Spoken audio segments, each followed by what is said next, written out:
No matter who you are or where you are in life's journey, you are welcome here as we gather to worship God. We do have several announcements. First of all, we welcome everybody who is here and thank you for our worship service. And a very special welcome to Shirley Trinka. Shirley is visiting with us from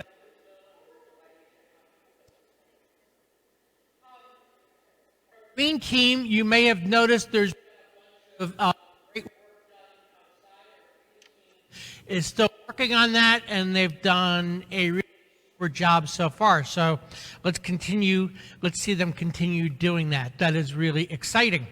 The flowers today on the altar are sponsored by Richard and Connie Pearson in loving memory of Connie's niece, Kirsten Land. The 30th of September, we're going to be doing a book study on the book, The Universal Christ by Richard Rohr. That is being done on Zoom. If you're interested in participating in that, you are welcome to join us, and that'll be on Wednesday nights from 6:30 to 7:30 on Zoom. Also, we have masks on order. The Youth Fellowship Genesis is going to be selling official United Church of Christ masks. That's exciting. And you can get them. They are on order. If you haven't ordered any, if you see Ken, he'll be happy to put in an order for you. We have a bunch of them ordered, and we're thinking that all the Methodists have decided to get official United Church of Christ masks because we haven't gotten them yet. But that seems to be the prevailing thought. We're going to continue with our worship. First, we have one of our videos, and then the morning prelude.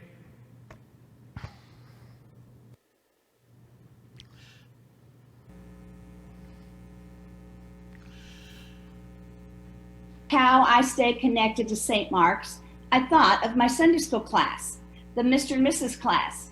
My class is small, and I'm probably the youngest one in the class. However, we all get together periodically to have moments. In January of this past year, I put together a phone tree in case of bad weather or we needed to call each other for information. Little did I know that phone tree would become our connection to each other at St. Mark's. When the pandemic hit, that's how we stopped. We stopped meeting in person. I activated the phone tree. It has been a lifeline to all of us and kept us connected to St. Mark's. I've also put together an email connection. And just this past week, we Zoomed. And we're hoping to continue to Zoom, to have Sunday school lessons, to talk with each other, and to stay connected as to what is going on in our community in St. Mark's.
Good morning.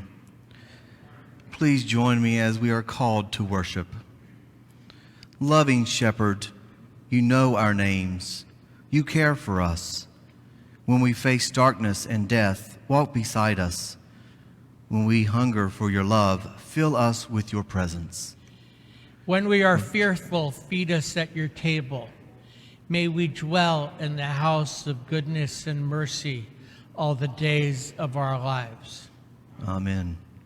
And now our opening song by our minister of music, Praise to the Lord the Almighty.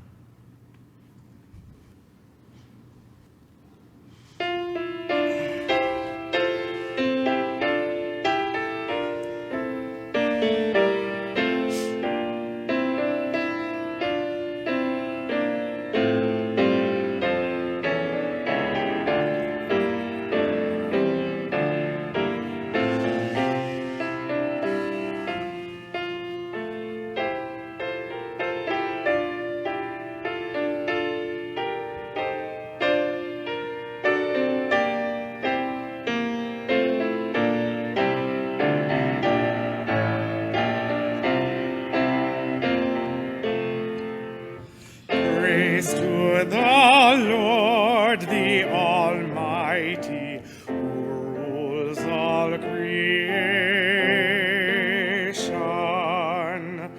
O my soul, worship the wellspring of health and salvation. All ye who hear, now to God's temple draw near. Join me in glad adoration.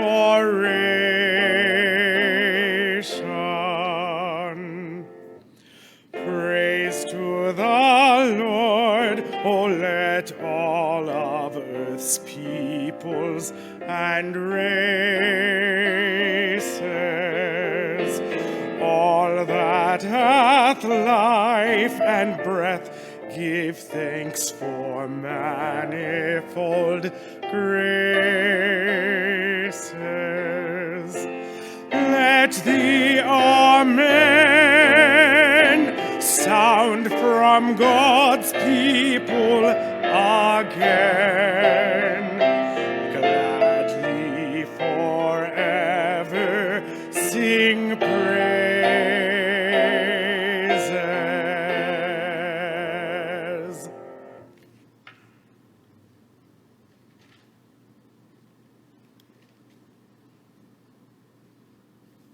Good morning. Please join me for the prayer of gathering. Generous God and giver of all things, we rest in your loving and tender care, and we are revived, restored, and renewed by your strength and encouragement. You go before us in life, leading us in pathways that are secure without the confusion of becoming lost, aware only that we always need to follow you, and so we trust in your guidance and wisdom. You have promised that your unfailing love will stay with us always, and for this we give you our thanks. Amen. Surely the presence.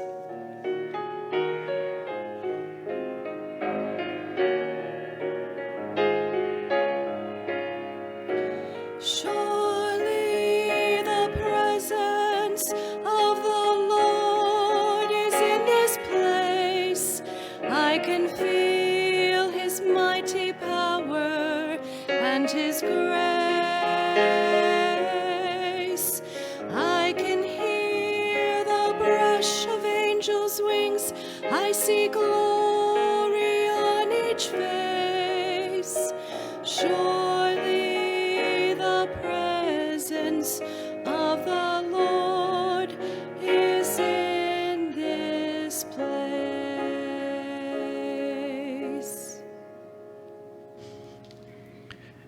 At this time, I would like to invite all the little ones at home to gather around whatever device that you are worshiping with us on for our children's time, and for those of us young at heart to be attuned to the message. Good morning. How many of you love to play games? We do, don't we? We all love games, and we love TV game shows as well. And there's a game show that used to be on called I Want to Be a Millionaire. And so I have asked the worship team if they would help me play this game this morning, and our first contestant is Miss Emily. Now, in the game, I Want to Be a Millionaire, there is an opportunity for the participant to have a lifeline, to call someone that person trusts to know the answer. So, Emily, your topic today is the Bible. Who did the St. Luke dedicate the writing of Acts to? Would you like to use a lifeline? Certainly. Who would you like to call and who do you trust? Pastor Trinket.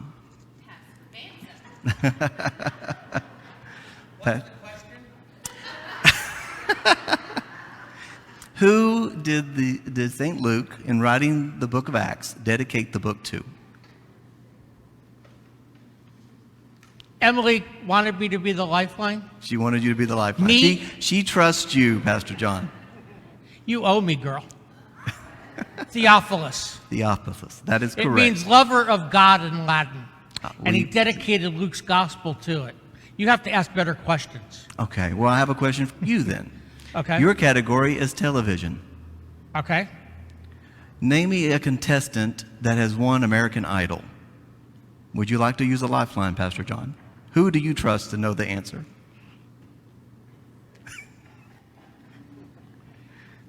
That's a show? That's a show. Oh, Lord. Emily, remember I said you owe me? You get to pay it back this time. I could do that. Did you ever hear of that show? I have heard of that show. Oh, good. Do you know the answer to the question? Yes. Could you name Yeah, us a she- contestant? Put them in alphabetical order or just one? Just one will suffice. Let's do the first and the best, Kelly Clarkson. Kelly Clarkson. There we go. Kelly Clarksville? Clarkson. Clarkson. Okay. Kelly Clarkson. Did she So- take the last train? Oh, no, that's a different place. That's a different game. Different game. So, in the game show of Who Wants to Be a Millionaire, and having a lifeline of someone that you trust to know the answer, in reading our Bible lesson this morning from the 23rd Psalm, one of the most beloved scripture texts in our scriptures, King David, writes the beautiful poem that is the 23rd Psalm. And when I read it, I thought about that question being asked to him, who do you trust to know the answer? And he said, the Lord is my shepherd, I shall not want. Because see, David was also a shepherd boy, and he understood that the role of the shepherd and the importance. And he knew that the sheep trusted the shepherd. The sheep trust the shepherd to guide them, to take care of them, to cover and meet all their needs. When they were hungry, the shepherd would lead them to a field. When they needed to be rested and sheltered and protected from the wolves or foxes, the shepherd was there to protect. So we too know who we can turn to and trust, who has us covered at all times, and that is Jesus, who is our good shepherd. So this week, when you might be playing a game with your siblings or a friend, or you might even want to wonder who can you trust with all your answers and needs, remember Jesus is our shepherd who we can trust. Let us pray. God, we thank you for allowing us to be loved by you and for our trust in your Son, our Savior, Jesus, who is the Good Shepherd. Amen. And now, little ones, until next time, be good, do good, and know that you are loved.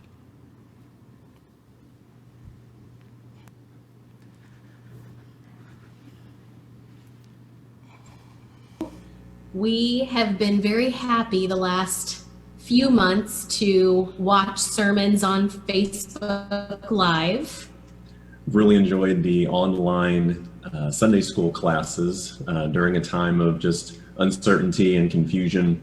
Sundays really became a moment of clarity for us and normalcy that we really enjoyed being able to watch and participate with our church family.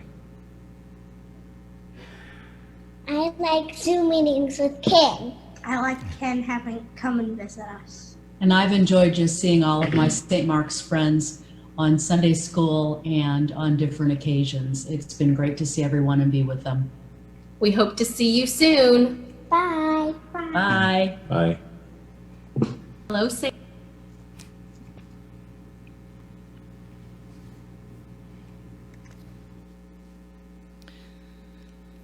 The scripture this morning is coming, of course, from 23rd Psalms. The Lord is my shepherd, I shall not want. He makes me lie down in green pastures. He leads me beside still waters. He restores my soul. He leads me in right paths for his name's sake. Even though I walk through the darkest valley, I fear no evil, for you are with me. Your rod and your staff, they comfort me. You prepare a table before me in the presence of mine enemies. You anoint my head with oil. My cup overflows. Surely goodness and mercy shall follow me all the days of my life, and I shall dwell in the house of the Lord my whole life long. First, we have a special music presentation that's a reflection for Pastor Johnny Trinka, and after that, Reverend Dr. Johnny Mansell will give his reflection this morning, Covered.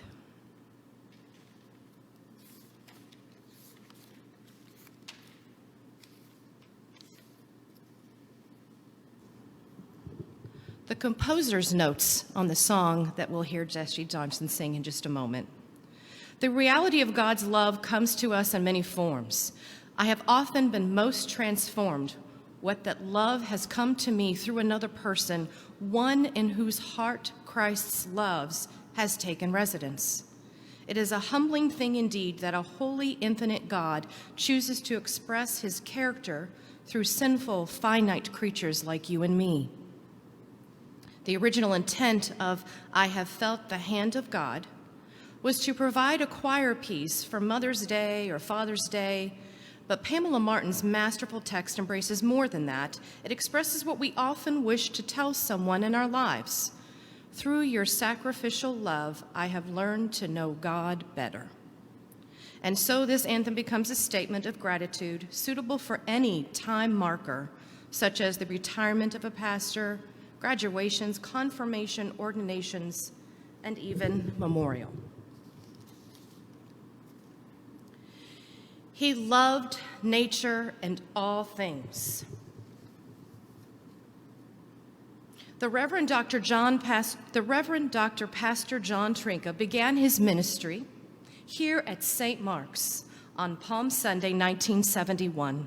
For 15 years, our St. Mark's family and the community were very blessed by his ministry. His energy, his enthusiasm, love of life were infectious, an example.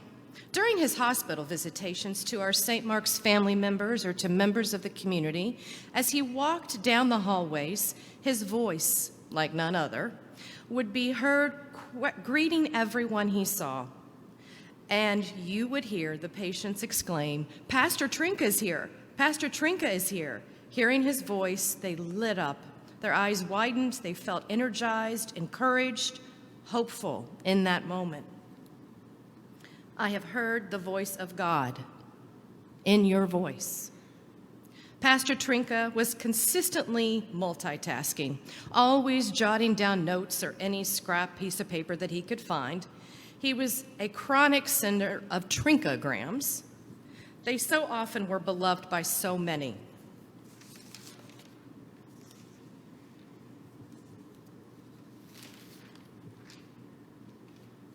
So many of them were funny. With Pastor Trinka, no job was too small or irrelevant. If there was a job to be done, he'd ask, "How can I help?" Many times after meals in fellowship halls, we'd observe John clearing the tables alongside the dinner team. I have felt the hand of God through your hand. Pastor Trinka never missed a Sunday having a prayer with whatever choirs were singing that morning. Just as we were lining up in that exit to the choir room down underneath, the sanctuary, John would appear in the doorway. "Let's pray." And we would pray. He was the epitome of a husband, father, grandfather, minister, counselor, pastor, and friend. He was very patriotic. He loved America. He was a chaplain in the Air Force. And he loved nature and all things water. Boating, water skiing, John will always be remembered for his deep love of life, a life that extended outward in all directions, to and from every person who was blessed to share the journey alongside him. I have seen the love of God in your face. He was who we saw. He was the real thing. He was enthusiasm. He was a lover of life. He was a lover of nature. He was a son, a brother, a husband, a father, a grandfather, our pastor, and our friend. He was God's hands, feet, heart, voice. He was all of the above personified. All who shared the journey with him are thankful for him, remember him, and miss him.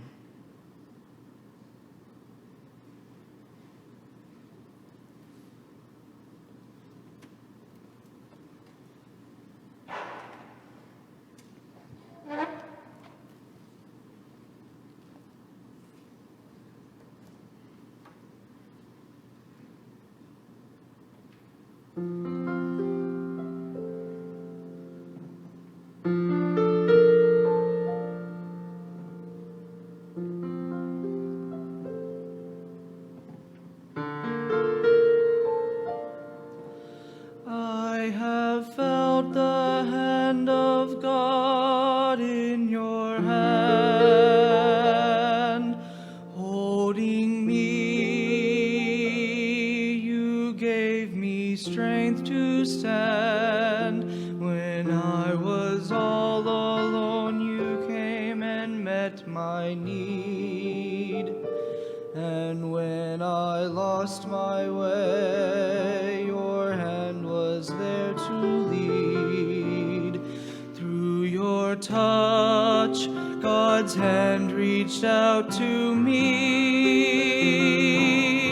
I have felt the hand of God in your hand.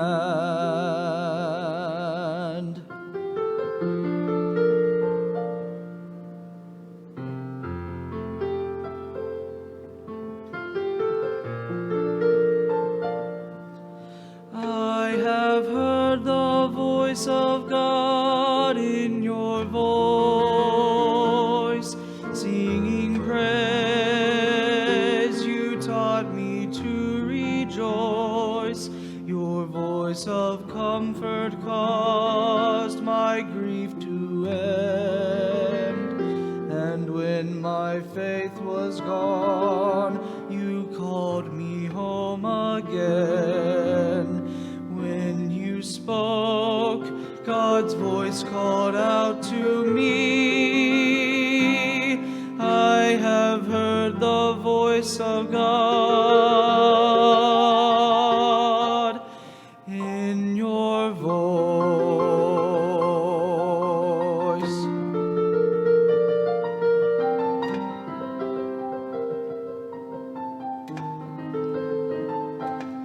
I have seen the face of God in your face, giving all you shared with me God's grace, and you were faithful to guide me as I grew.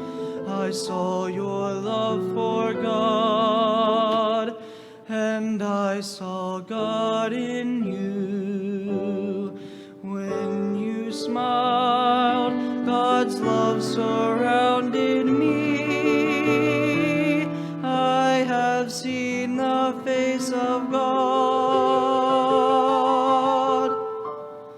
I have heard the voice of God. I have felt the hand of God.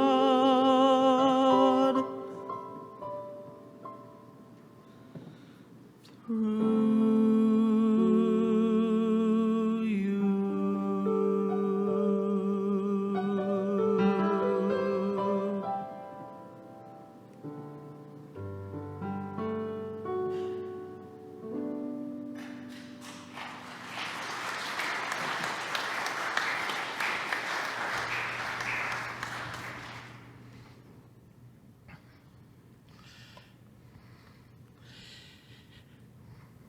Let us pray.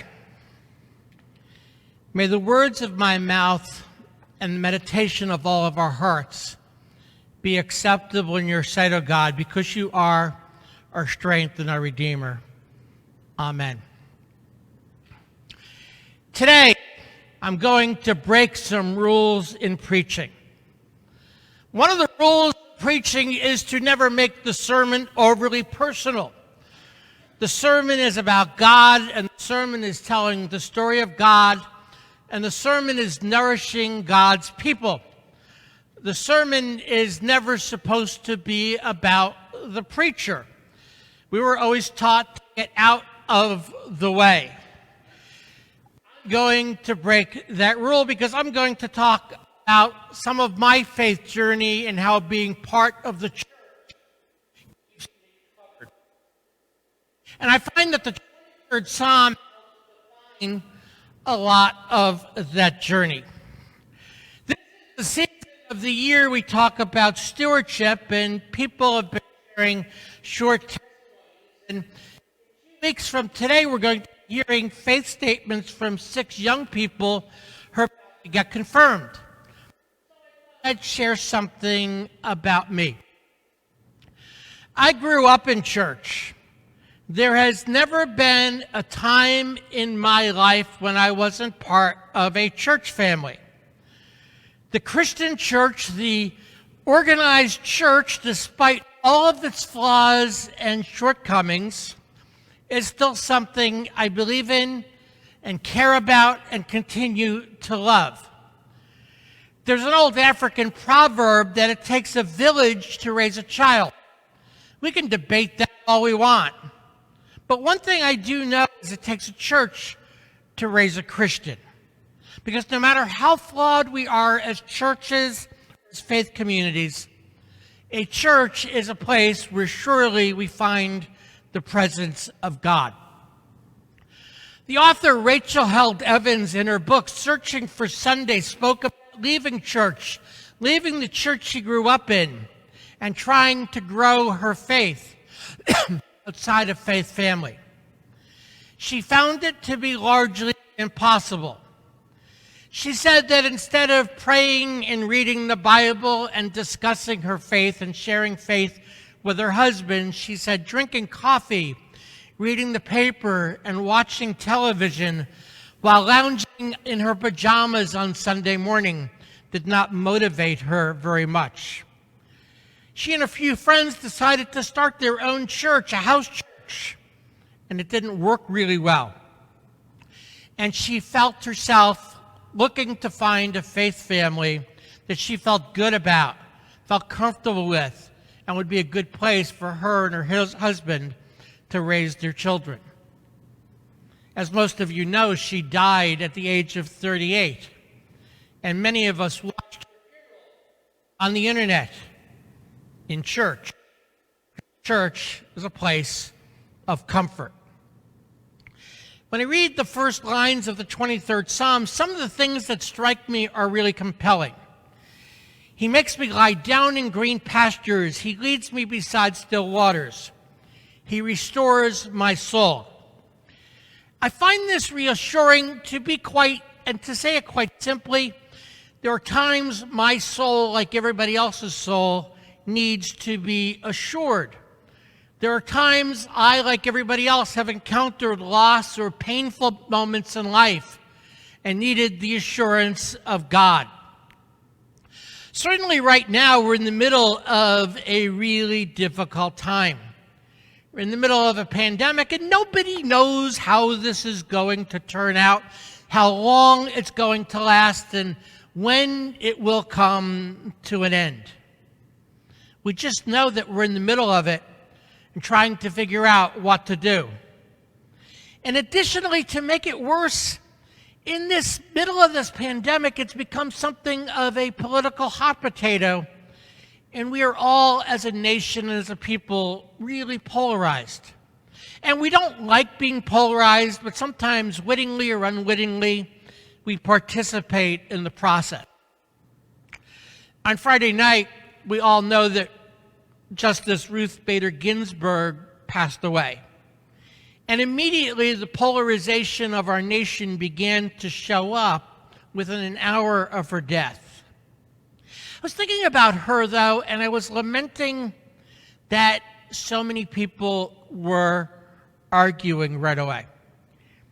She graduated from law school in 1959, Columbia Law School in New York City, an Ivy League school, one of the most prestigious law schools in the country. She was tied for first in her class.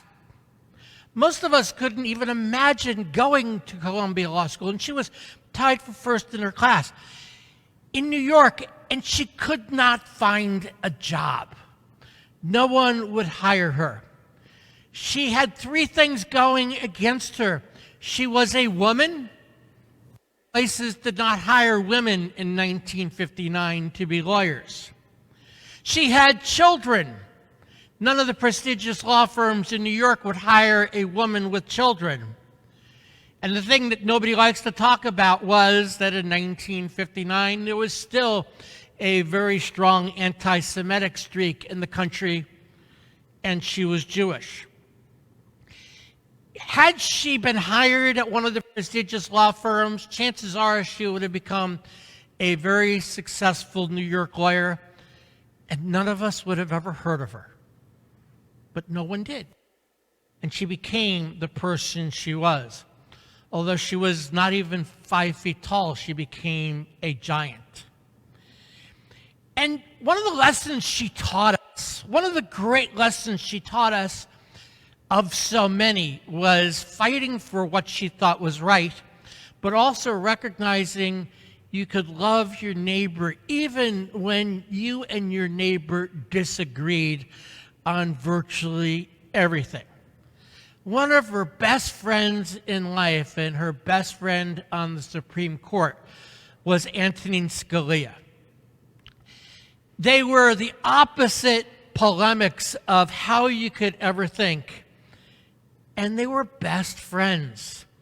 If she would say it was a nice day, he would bring his umbrella. That was the way it was, and they knew that, and they laughed about it, and they cared for each other. They remind us that we can have regard for one another even when we disagree.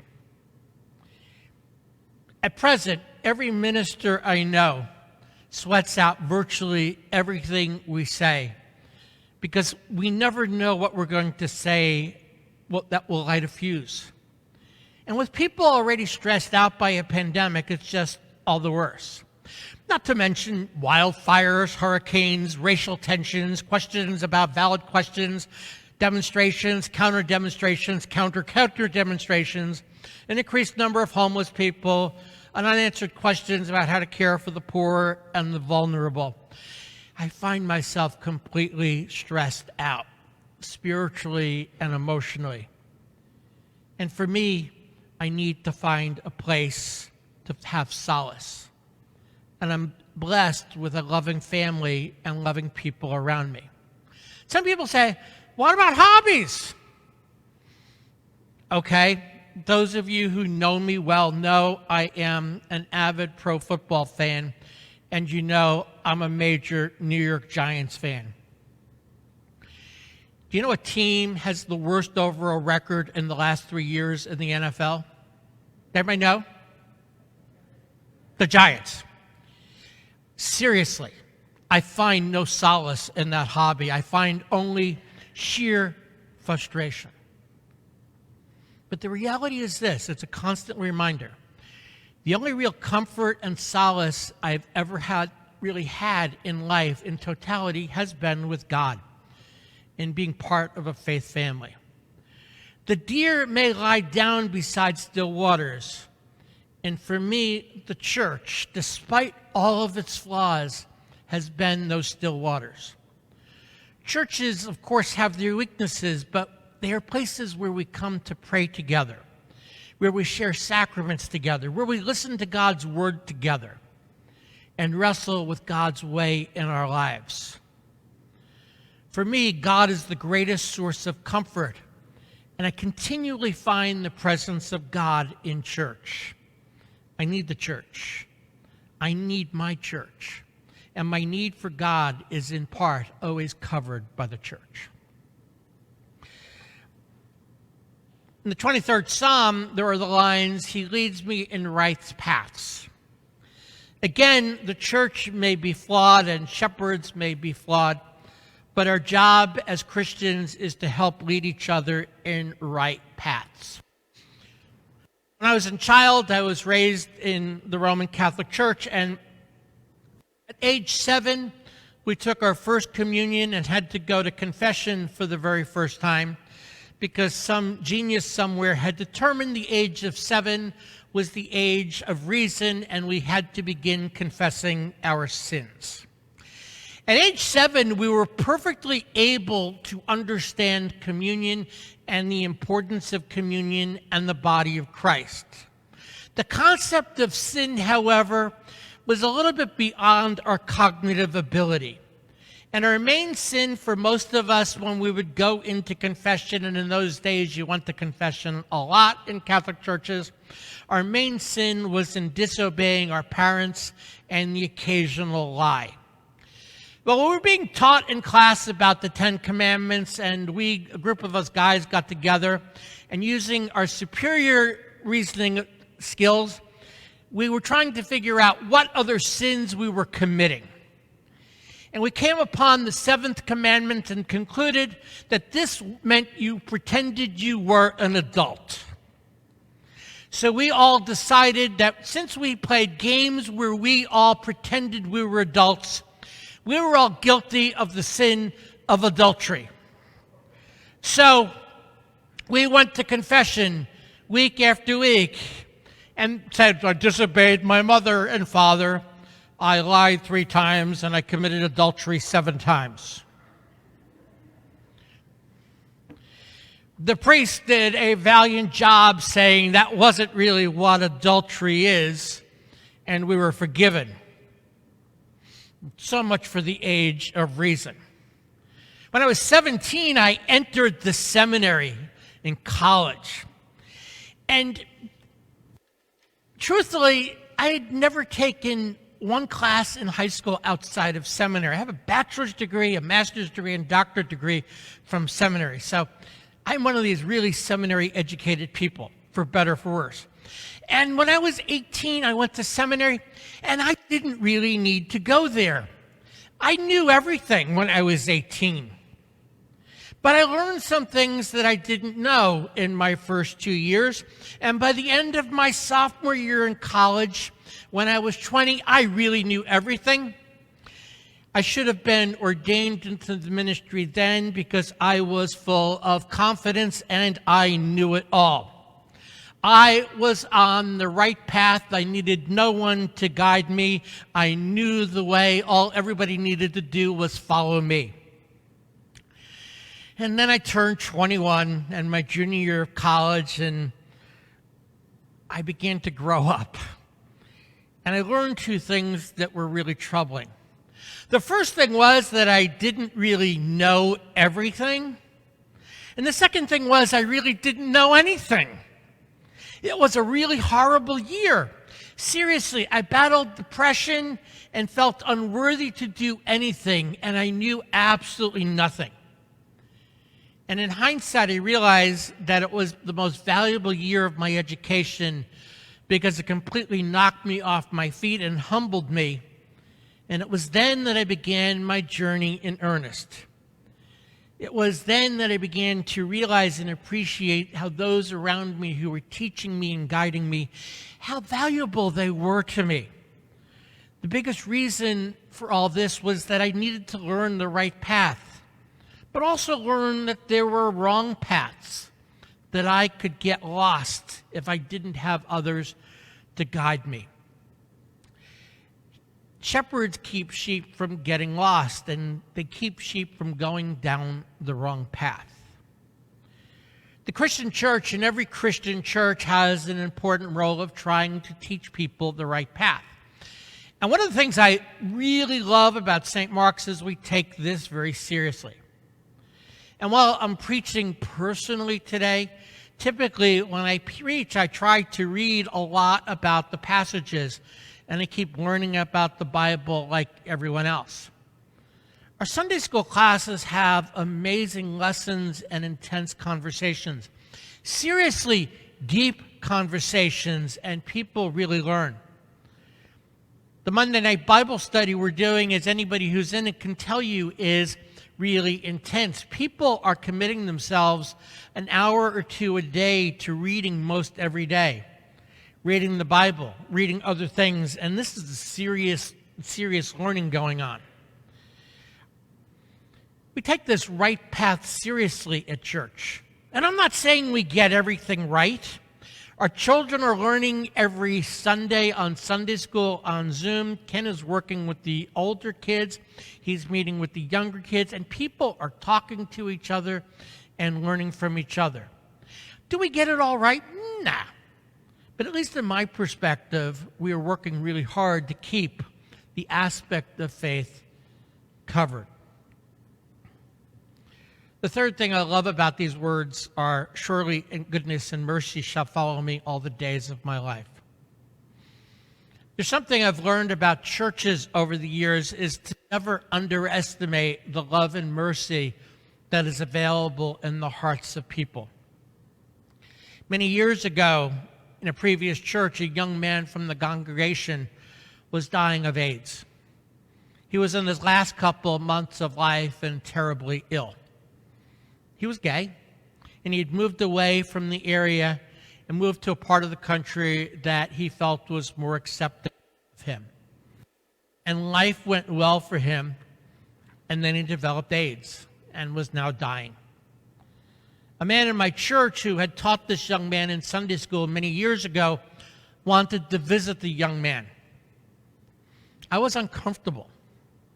The man who wanted to they had a beautiful visit, and a lot of love was shared, prayer was shared, and not a word of judgment.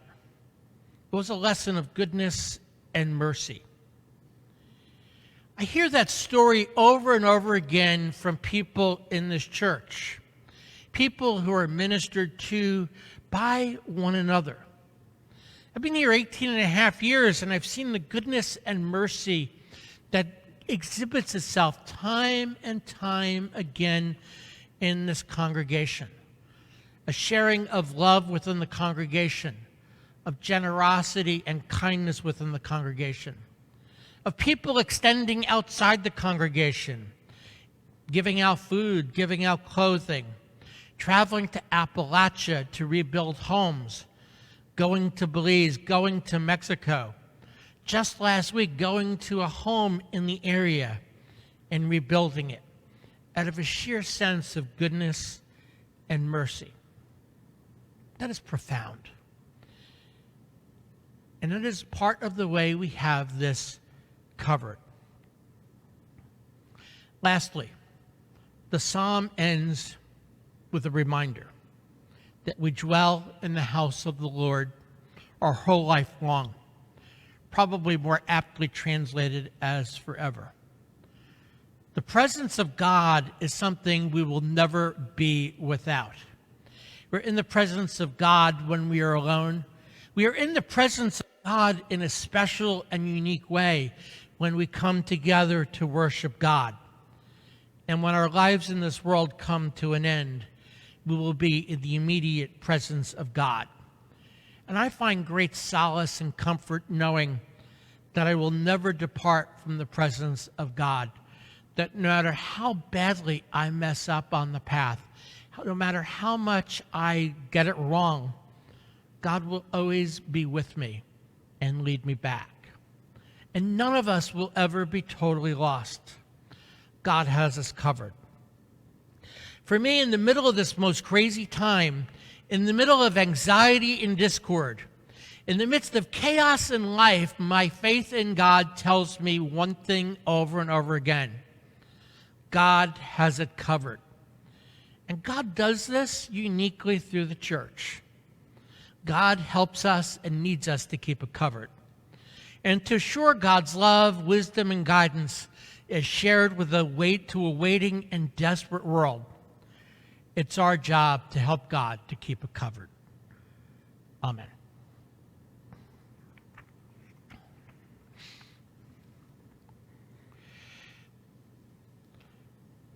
We have some special people to prayer. One of the things I would like to say in terms of joy is the great work that the Green Team has done and great work that the people who are giving away food every Saturday, they've been giving out box lunches and have done a really good job, and the number of people we're doing have gone up. And now people can get sandwiches and chips and a drink and some socks. We're giving away socks and some new undergarments. So people are really stepping up and doing a really good job. And as much as I mourn the passing of Ruth Bader Ginsburg, I share the joy of the power of life that she had and inspired so many people. As we also pray, Susan Adams has been in and out of the hospital, and we continue to ask for prayers for her. I spoke to Susie Hammond yesterday, and she is recovering well. Still has a ways to go. David Cox is still in need of prayer, so let us keep those people in prayer. Let us pray. Gentle Shepherd, thank you for the way you have led us to green pastures and still water. You have shown us beauty this week that has fed our souls. The brilliant green and the colors of the trees glowing in the morning sun and in the evening, and the delicate symphony of the birds each day, some leaving, and the caress of the weather, the cool weather on our cheeks. We praise you. Some of us have walked through dark valleys in our lives, and all of us know someone who is in a dark valley right now. Dark valleys of sickness, of grief, uncertainty, and fear. You meet us there in the darkness. You protect us. Our enemies are present in our lives. We know that you are with us. Pride, envy, hatred, and selfishness sometimes get played out by ourselves and by others. We need your help in our lives. We know that you hear us. You anoint us with oil, and our cups overflow. May goodness and mercy follow us all the days of our life. And let us always give thanks for the life and the breath of this day, and a day to praise and thank you forever and ever. Amen. Let us pray together the words Jesus taught us.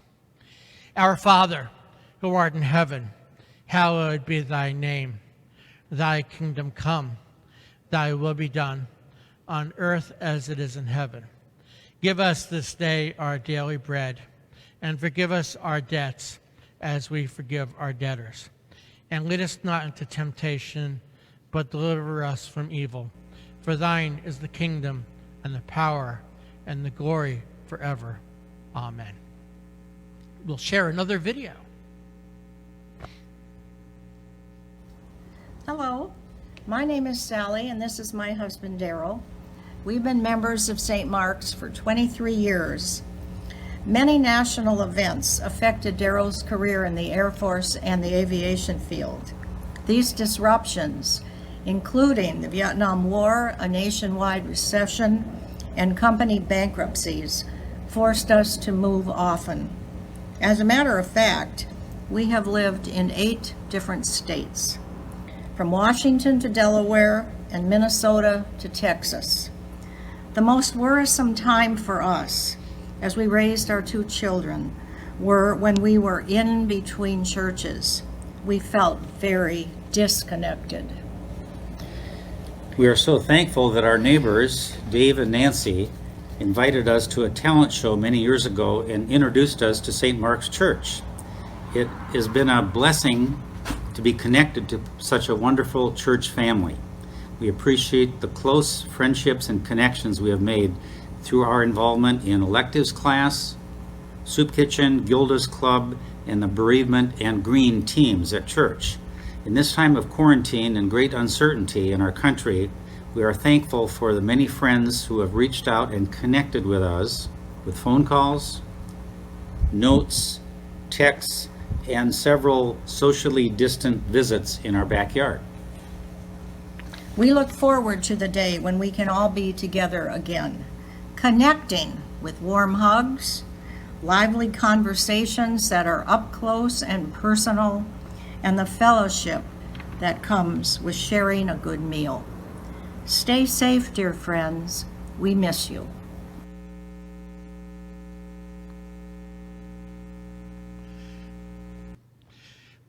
One of the things I've been asking people to do at a time of offering is something special.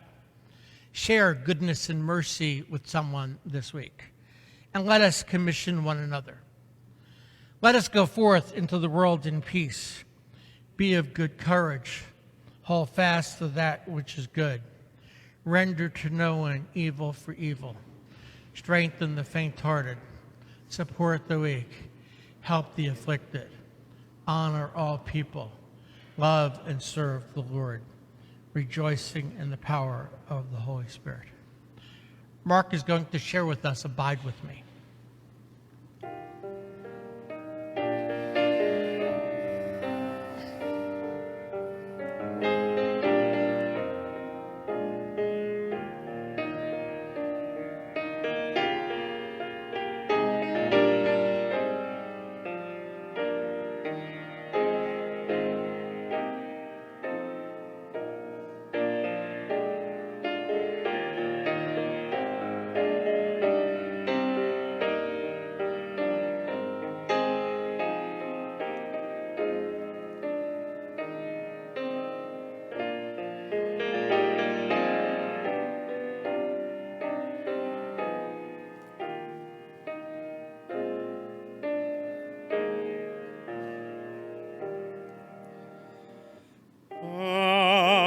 Abide with me.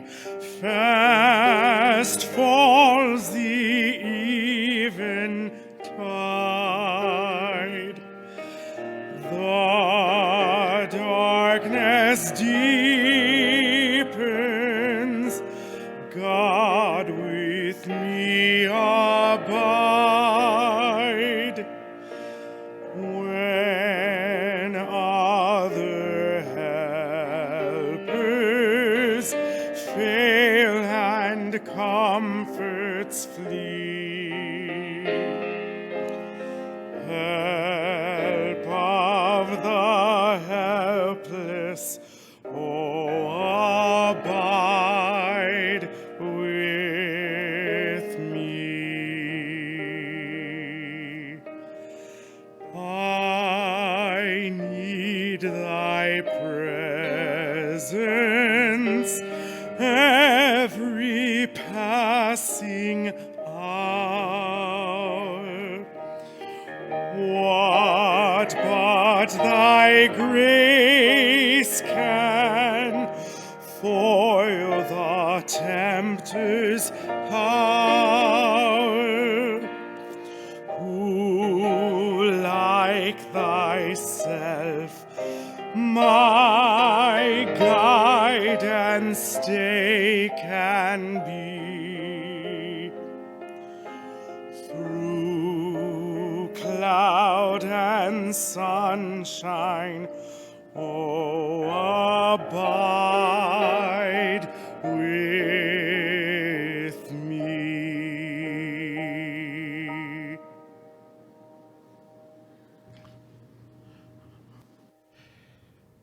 May God's blessing go forth with us and abide with us as we share the goodness of God to a waiting world. Amen.